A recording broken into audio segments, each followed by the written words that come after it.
Je sais que seul le bien peut m'arriver. La foi est la substance des choses qu'on espère, l'évidence des choses qu'on ne voit pas. Même si je ne puis voir ce que je souhaite, je sais que toutes choses proviennent de l'esprit originel qui est en moi. Je me tourne vers Dieu. Je pense à ses qualités.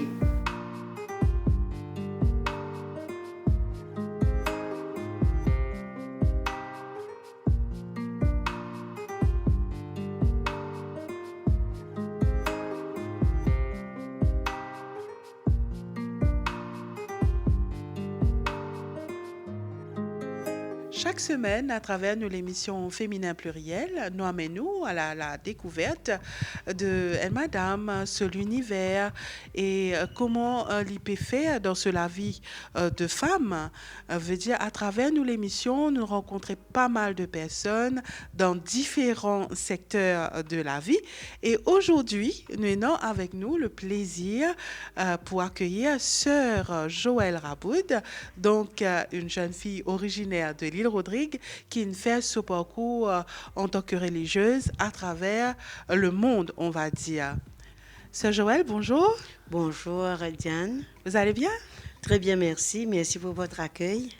Alors, Sœur Joëlle, beaucoup de monde là peut dire Sœur Joëlle Rodriguez, mais c'est qui que tu sorti, qui sont ma famille, nous on vit connaître Sœur Joëlle, originaire de quel endroit, et surtout si vous êtes pour décrire vous-même en tant que personne, qui vous êtes pour dire alors? Alors, je suis Rodriguez. Mon papa s'appelait Albert Raboud, ma maman Yvonnette Perrine, et nous étions 6 enfants. Et 3 frères, et 3 garçons, 3 filles. Et j'étais la dernière.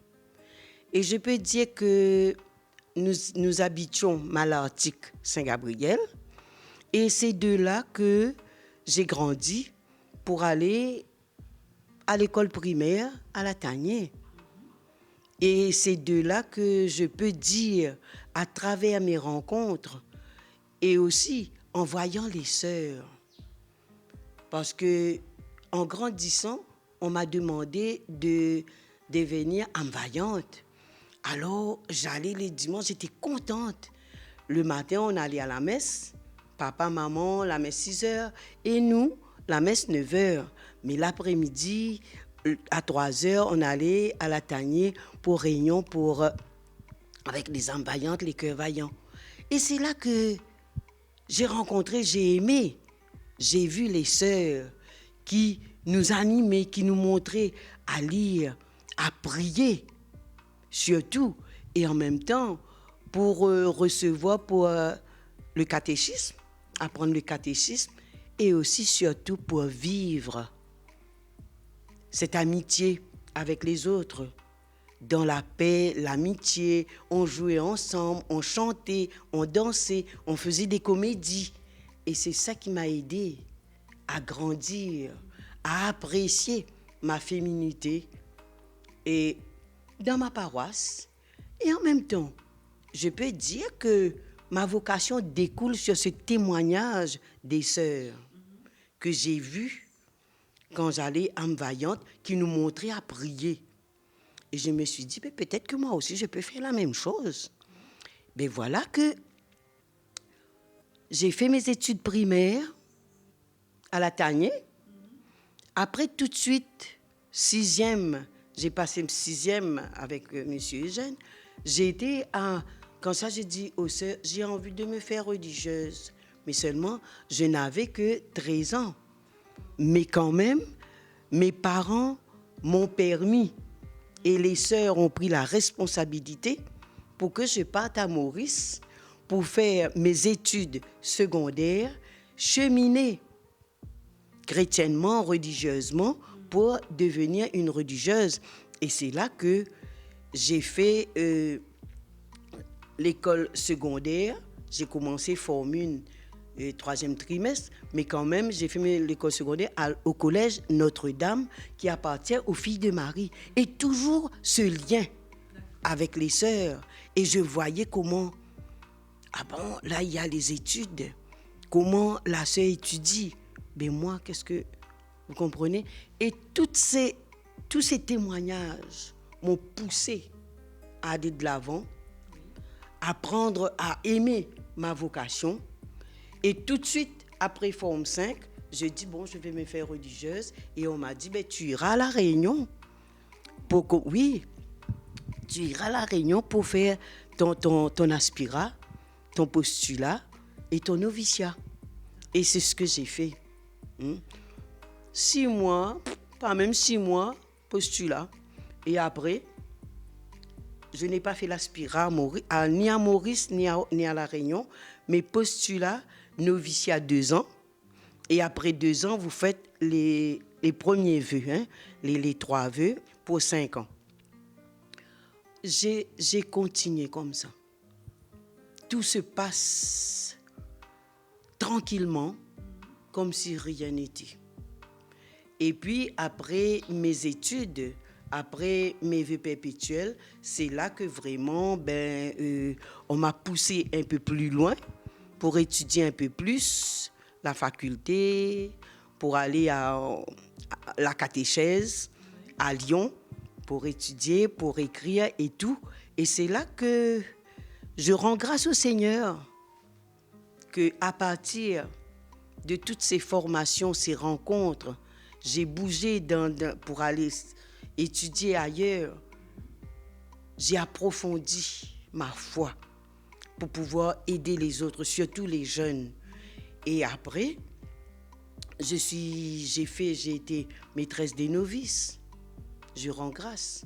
J'ai été supérieure. J'étais maîtresse des novices à La Réunion, pendant beaucoup d'années. Et même, je peux dire, actuellement, la supérieure générale, les supérieures régionales ont fait noviciat avec moi. Et aujourd'hui, elles sont arrivées, elles aussi. Après ces études, après ces formations, je peux dire qu'on avait besoin d'une personne parce qu'il y avait une congrégation aux Seychelles, la congrégation de Sainte-Élisabeth. Il y avait un problème et c'est là que l'évêque du lieu avait demandé pour qu'on fusionne cette congrégation de Sainte-Élisabeth avec les filles de Marie. Et c'est là qu'on m'a demandé d'aller aux Seychelles pour faire cette fusion. D'accord. Sainte-Élisabeth et filles de Marie. Mais il y a fusion en deux congrégations différentes. Pour venir, différentes, mais qui va devenir un seul. Et qui aujourd'hui, nous sommes, les Sainte-Élisabeth n'existent plus, c'est nous qui sommes filles de Marie qui sommes là.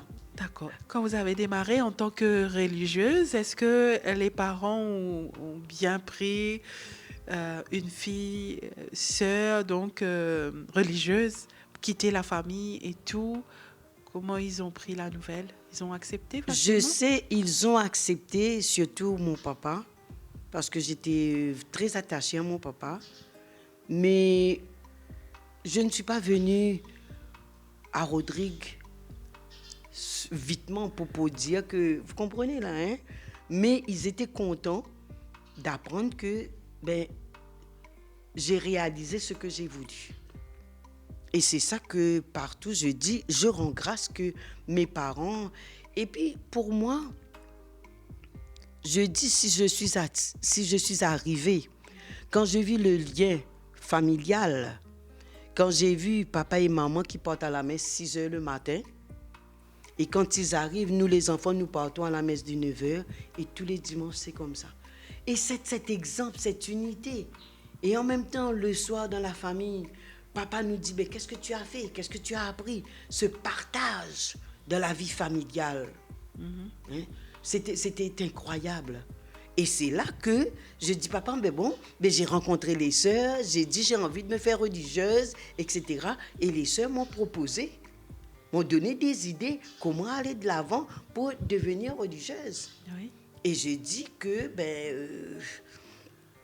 je suis très, très contente et je dis merci que j'ai eu des parents qui nous avons partager, prier ensemble, manger ensemble. C'est comme si on vivait cette vie communautaire, cette vie familiale, représentée pour moi, cette vie communautaire que j'allais vivre dans la congrégation. On peut dire que tout a commencé quelque part dans la famille. Oui, je crois que oui, je le dis oui. Surtout au niveau de la prière, cette vie commune, ce repas partagé en famille, c'est incroyable. C'est incroyable. Et à cette époque-là, il y avait pas beaucoup de religieuses Rodriguez, hein? Non, je peux vous dire qu'il n'y avait pas beaucoup. Je crois qu'il y avait 3. Oui. 3 seulement.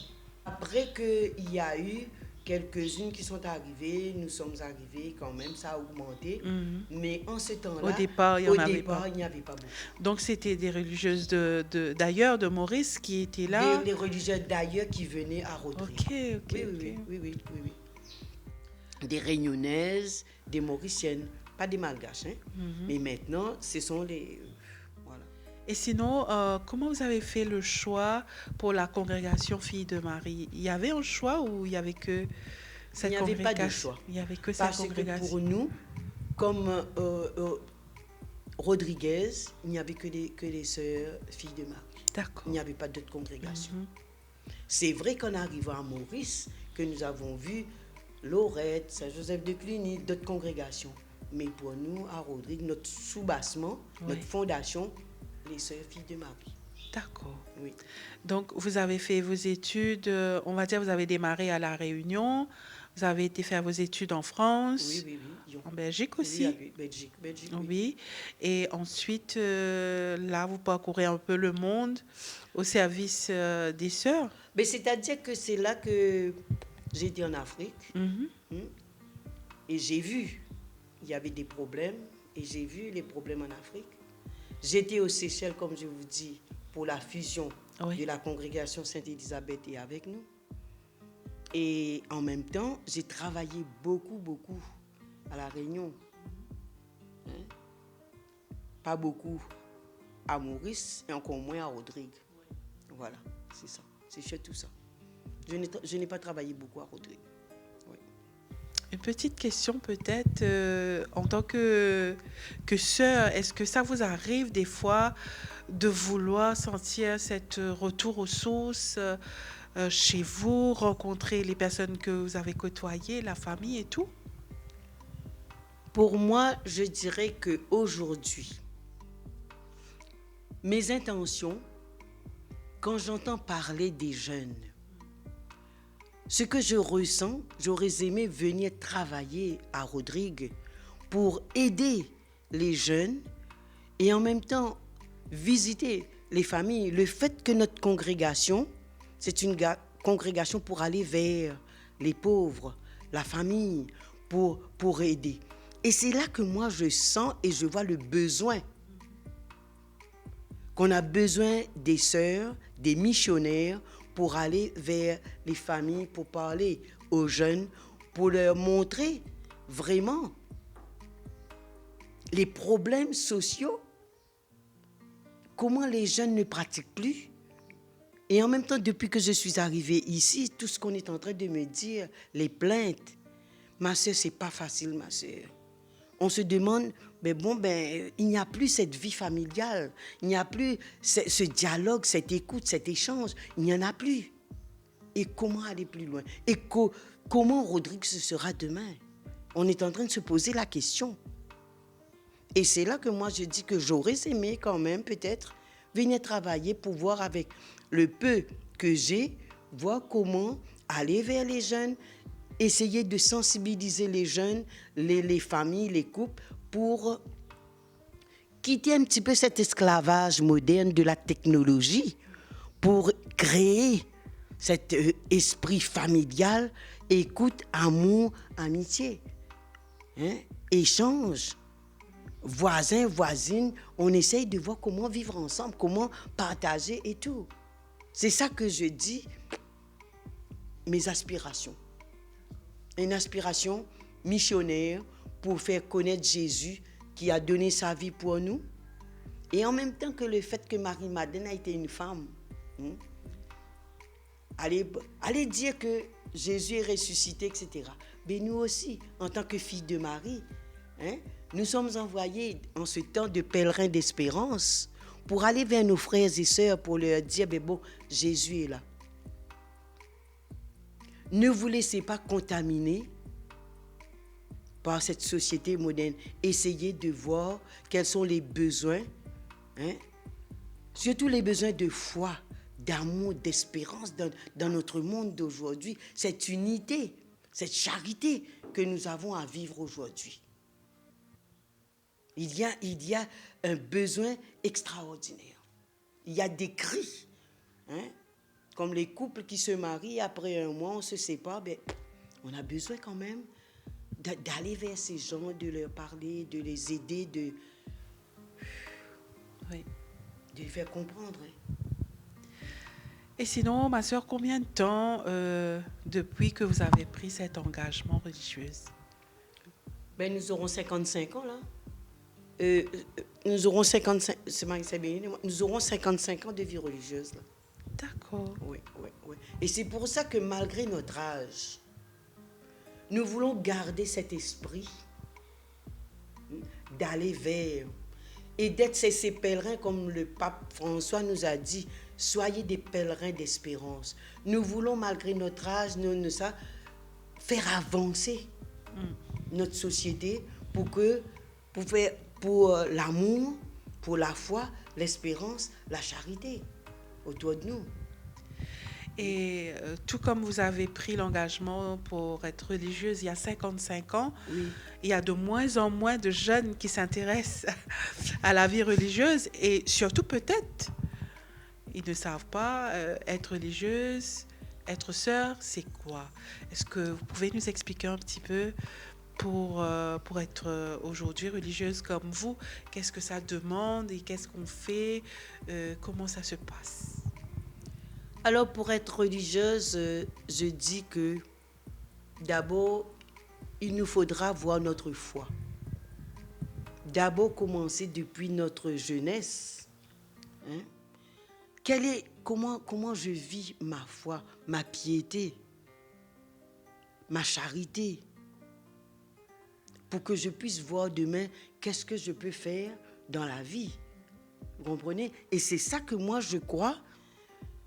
Le fait que je vous ai dit tout à l'heure là, la crise actuelle, c'est de voir que les jeunes n'ont plus la foi, ne pratiquent plus et qu'on se laisse aller dans cet esclavage moderne qu'est la technologie. Je suis branchée sur mon portable du matin au soir. Je n'ai plus le temps d'écouter ni maman ni papa, personne. Vous comprenez? Comment est-ce que je cultive ma foi? Et tout ça, là, on a besoin de voir, de se demander pour nous religieuses, nous savons, ben bon, comment, vous comprenez, comment aller vers les jeunes pour leur conscientiser, leur faire prendre conscience de cet esclavage moderne. Donc, vous voulez dire que tout comme cette connexion avec la technologie moderne, il faut avoir cette connexion dans la vraie vie. Voilà. Oui. Pour moi, c'est là que je dis que si on n'a plus de jeunes qui pensent à la vie religieuse ou à la prêtrise ou ça, c'est grâce à cette technologie moderne. Oui. C'est ça. On est trop greffé là-dessus. Et sinon, Sœur Joëlle, vous avez fait aussi un livre, on va dire. Oui. Alors, le livre que j'ai écrit, c'est que tout simplement, pour remplacer la bande dessinée, et que Monseigneur Aubry dit, est-ce qu'il n'y a pas une parmi vous qui pourrait écrire pour remplacer la bande dessinée? Parce que les gens qui venaient à la maison mère et partout, rien que ça. Bon. Je n'ai rien dit, mais j'ai essayé d'écrire un livre, une vie, une histoire, une passion, qui, avec un style poétique, moderne, mais en respectant l'auteur de la bande dessinée. Il vivait encore en ce temps-là. J'ai remis quelques pages de la bande dessinée dans ce livre-là. Je dis, s'il voit le livre, il va voir qu'il y a la bande dessinée qui existe, que je n'ai pas mis de côté. Mais quand même, avec un style moderne, poétique et tout, j'ai essayé de rénover, d'apporter un nouveau. Hein. Pour dire que Mère Marie-Madeleine, elle a été un pèlerin d'espérance depuis son enfance, hein, jusqu'à sa mort. Un pèlerin d'espérance dans le sens qu'elle a révolutionné et la société et l'Église en allant vers les esclaves, en aidant les esclaves et en fondant une congrégation religieuse le 2 juin, ça, avec 8 esclaves affranchis, 2 Mauriciennes, 2 Réunionnaises, pour 12 personnes, pour fonder la congrégation Filles de Marie. Nous existons encore. D'accord. Oui. Veut dire votre fondatrice, c'est Une Réunionnaise. Une Réunionnaise, Mère Marie-Madeleine. Madeleine de la Croix. Oui. Marie-Aimée Françoise Pignolet de Fresnes. Mais depuis son enfance, elle a révolutionné le monde en allant vers les esclaves, en catéchisant les esclaves. Et même par ses actions, les maîtres se sont convertis par rapport à ce qu'elle faisait. À l'âge de 4 ans, elle voyait Candide, une esclave qui avait la grippe, qui n'avait pas de mouchoir, Elle dit comment faire. Elle est partie, elle a pris son argent, elle est partie acheter un mouchoir et pour donner Candide, voilà, mouchoir pour vous. D'accord. Un deuxième fait qu'elle a fait et qui a marqué tout le monde à l'âge de... Il partait à la messe sur son, vous comprenez, cheval, etc. Oui. Elle partait à la messe. Elle attendait un esclave qui criait. Le maître qui frappait un esclave. Elle a fait stopper le transport, elle est descendue, elle a couru dans la cour du monsieur pour dire « Maître, maître, je vous en supplie. Hein? Mais de grâce, maître, grâce, maître, ayez pitié, et de grâce, maître. » Le maître lui a dit « Passez votre chemin, jeune fille, ne vous mêlez pas de mes affaires. » Mais le malheureux, c'est qu'il a continué à frapper l'esclave. Mais ce maître est mort, ruiné, dans une extraordinaire. Et tout le monde se dit, pourtant, elle n'avait que 15 ans. Hein. Oui.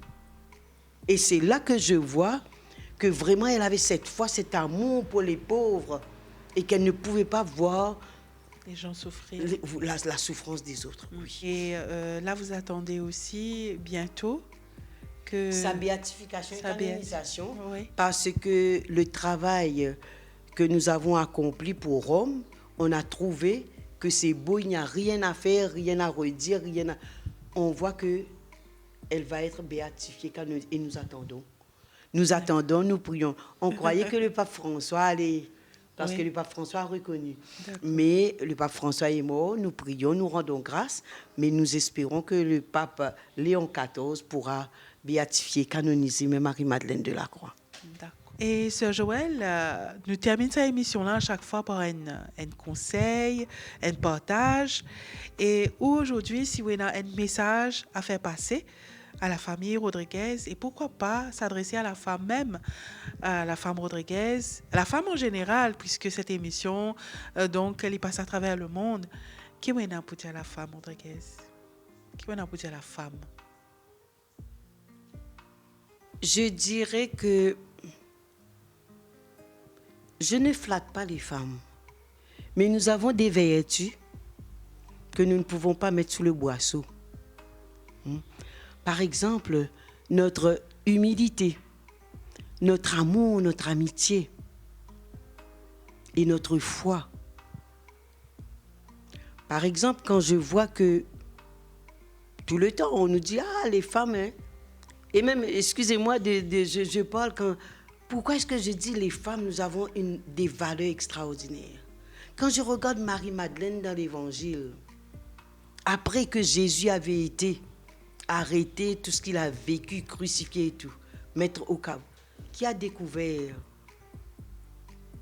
la présence, c'est Marie-Madeleine, c'est une femme. Et c'est pour ça que nous avons des modèles dans notre humilité. Les femmes témoignent leur foi, leur audace, leur amour. Nous avons des valeurs extrêmes. Mais ce que je veux dire, il ne faut pas cacher nos valeurs.